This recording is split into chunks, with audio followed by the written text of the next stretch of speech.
if you didn't see part 1 of this video, tune in now. I showed you how I refreshed my crochet braids, and I talked a little bit about wearing hair for black girls or people with Afro kinky hair, short afros, TWAs, etc. in military uniform. So if you want to hear more about that, tune in to part 1. If not, stay tuned for part 2, how I cut and burn the ends of my hair to make it a little bit shorter and a little bit more even. So in the last video, I talked about only redoing 3 rows. So this looks nice and fresh, but if I pull this up, then you can see the month-old rows there. And then same with so on. So over here, I redid this row and this row. But then if I keep going, of course, you see the month-old new growth. And it's awesome because you never know. So in my last video, I washed my hair, deep conditioned it, and then conditioned the hair with some spray and conditioned and used some setting lotion on the 3 braids that I did. And now you can see some of it is kind of uneven because putting back in crochet hair that you already cut, I tried to keep up with the lengths, but it's kind of difficult when it's already cut a certain way. It doesn't bother me too much, but it's easy to avoid if you're just using this hair for the first time. So what you'll need is some scissors and a lighter. So I personally am not using my hair scissors because I don't want to make them dull on synthetic hair. So I just use some ordinary like kitchen scissors or craft scissors or what have you, something that'll cut this hair, and then a normal lighter. So at this point, you're ready to finish the look and cut the hair the way that you want it to be shaped and then fire those ends. I would suggest to have someone else cut these ends for you because it's just so much easier to get that back nice and straight and make sure you have every single one cut the way that you want it if you had some help. However, it can be done, ladies. So looking forward is a wall mirror, and so I used a smaller mirror to look at the back of my hair. So I turned around and looked at the small mirror and then made it as even as possible looking at the big mirror.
I finally got to a point where I love it. Everything looks nice and even all around. The length in the front and the length in the back are where I want it to be. And it just looks so cute. It looks so chic.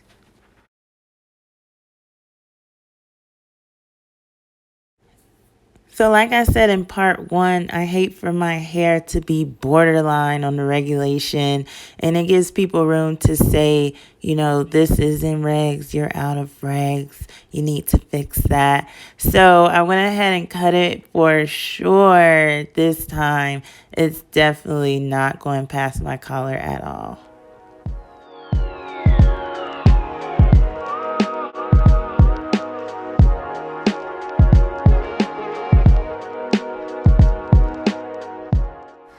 All right, so now that you have your hair the length and the way you want it to be, it's time to burn those ends. So what you're going to do is just fire the end of the twist, and what's going to happen is the hair is going to melt since it's made of plastic.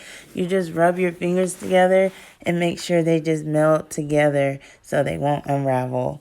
This is another part that I would recommend you have some help with, if possible.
Thanks so much, guys, for tuning into my video.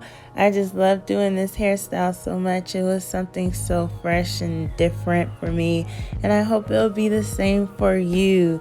Make sure you guys like, share, subscribe to the video so you don't miss a thing. I'll be dropping new videos every Thursday, so make sure you put those notifications on so you don't miss any of it. Bye.